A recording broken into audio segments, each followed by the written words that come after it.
Hi, thank you for this time, Dennis, and Oh, congratulations for this show. What was the spark? oh, great. The impetus for starting the story, the match, was Carrie Antholis, who was the a producer on Blackbird with me. He had done a podcast about called Firebug. It was about a serial arsonist who was also an arson investigator named John Orr, and he brought that to me and said, "Do you think there's a TV show on this?" And I listened to the podcast, and I said, I'm not really interested in a lot of what happened, but I love the pathology of the character. I love the psychological makeup of this guy. And this was a guy who was an arson investigator chasing an arsonist who was himself, who was also writing a book about an arson investigator chasing an arsonist with details in the book that only the real arsonist could have known. And I just thought, that's nuts. That's wonderful. I want to write about that, that type of character, and that's what I did. And the most surprising thing about the series to me are the constant twists and turns and the unpredictability of the end. Yes.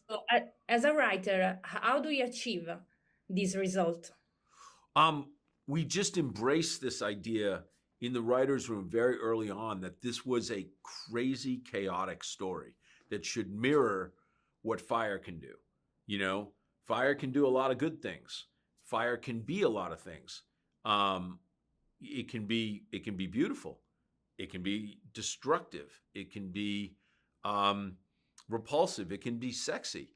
It can warm you. It can kill you. It can do all of these things. And so we just thought, let's build our world that way. Let's let every character mirror that. And so all the characters in this show are kind of,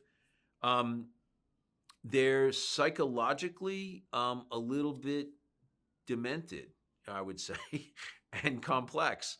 And we just wanted to continue playing with that. And that led to a lot of surprises that we didn't count on. That and then all of a sudden we were like, oh my God, what if episode whatever ended that way? Well, that would be kind of fun. Didn't see that coming. And that just translates to the show.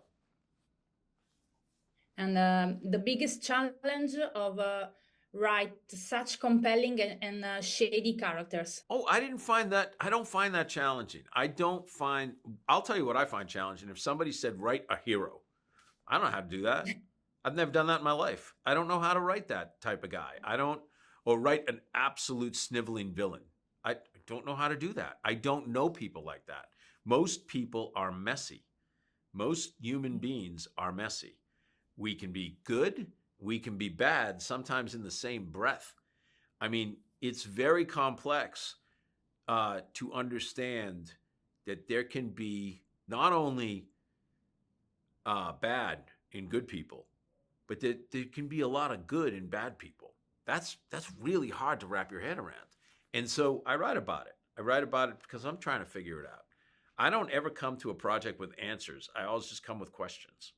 Another thing I loved about the show was the opening credits with the song of Thom Yorke. Yeah. How did this collaboration came about? My music supervisor, Mary Ramos, had heard that Tom was a fan of Blackbird. So when we were looking for a theme, she reached out to Tom.